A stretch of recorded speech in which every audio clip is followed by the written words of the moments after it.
All right, 2017, once a Bearcat, always a Bearcat Fantasy Football League. This is the league manager note in between week 7 and week 8. This will be, instead of doing a note, we're going to do this video. I thought this would be fun. We're a week away from Halloween. So we are doing what Halloween costume is your fantasy team? So we're taking the strengths and weaknesses and statistics of some Halloween costumes, and we're going to compare that to current teams and personalities and see what we come up with. So, first one, who is Alice in Wonderland and the Mad Hatter? Alice in Wonderland, perfect Disney princess type.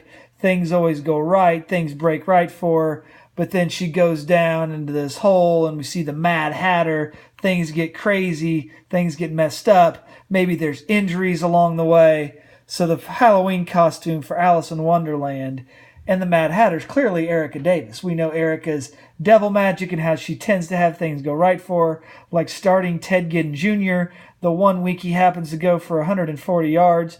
But the Mad Hatter might be this baby. I'm not letting this baby ever play fantasy football. It's going to go 0-14.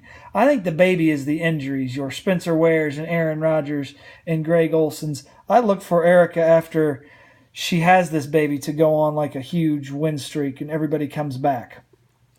Second costume, Shrek. Shrek, very successful, probably has a good record.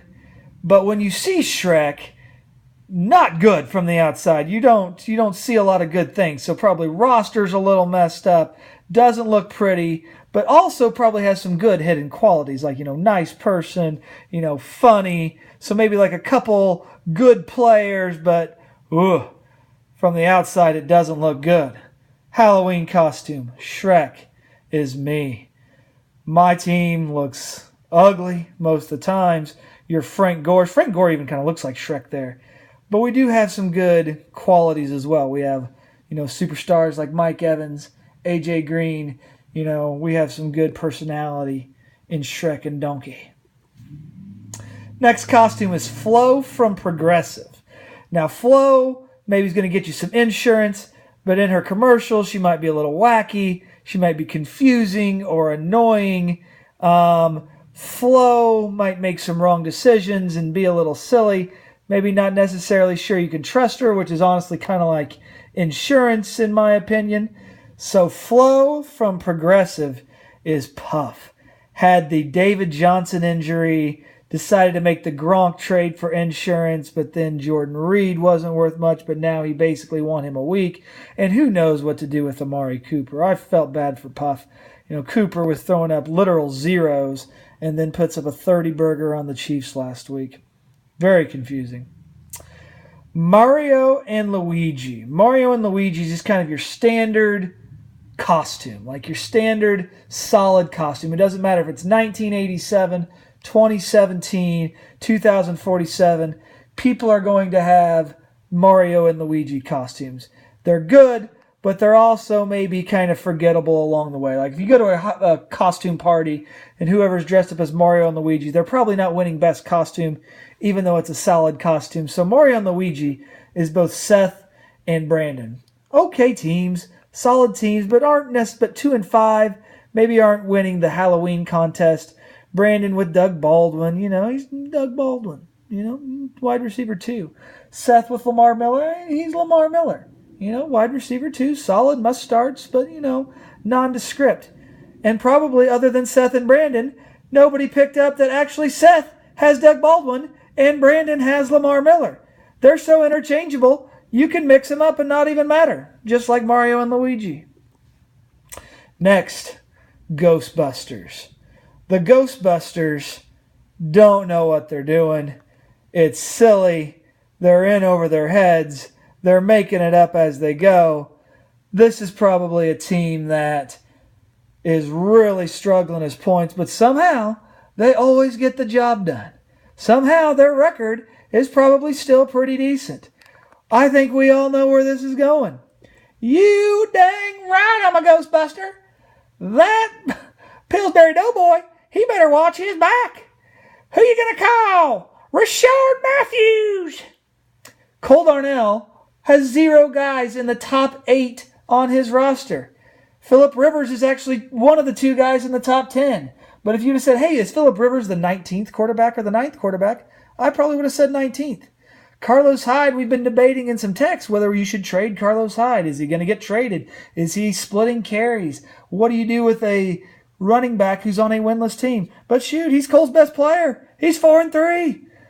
Cole, per usual, hurting my head. Next is Batman. Batman, I looked up some stats today. Batman has been a top 10 costume for people in the United States since, I think it's 2002, so 15 years. 15 years Batman has been a top 10 costume. Every kid wants to be Batman. He has multiple tools. There's a bunch of things he can do. To me, he's my favorite superhero. So Batman is Jason Luke, the leader of the league so far. If Jordan Howard doesn't have a good week, bam, there's Kareem Hunt, 30 points. If Tyreek Hill, Brandon Cooks don't work out too well, bam, Batmobile, Julio Jones, come through for you on Sunday Night Football. Jason has all the tools. Next is Harley Quinn. Now, I worked hard to try to figure out one to make this work. This is shocking to me. Harley Quinn has actually been the favorite costume in 2016 and is the most bought costume in 2017. So I'm going to call Harley Quinn the favorite. But Harley Quinn, in my estimation, that wouldn't necessarily be the favorite. I could think of about 30 other costumes I like better than Harley Quinn. So maybe Harley Quinn is the favorite, but maybe hasn't shown it so far. Okay? Or if it went to a costume contest, it's pigtails, it looks like a kinky Batgirl, who knows? Okay? So the favorite, but maybe hasn't shown it so far, is Colby Higgins. We got Zeke, we got Fournette, we got Michael Thomas, we have Antonio Brown, okay, loaded, still 4-3. Okay? See what happens. Next is the Duck Dynasty guys. Now, the Duck Dynasty guys, if you went as one of the Duck Dynasty guys in 2017, still be pretty popular. Still would do very well at a costume contest. People would like it, think that's funny. Okay? But really, the Duck Dynasty guys would have killed it in their heyday in like 2013. So we're looking for a team that's still good, but in 2013, this would have been the best costume. And the Duck Dynasty guy costume is Michael Gard. Gronk, Tom Brady, Marshawn Lynch, even Crabtree or Doug Martin, popular, still good, but probably better 4 years ago.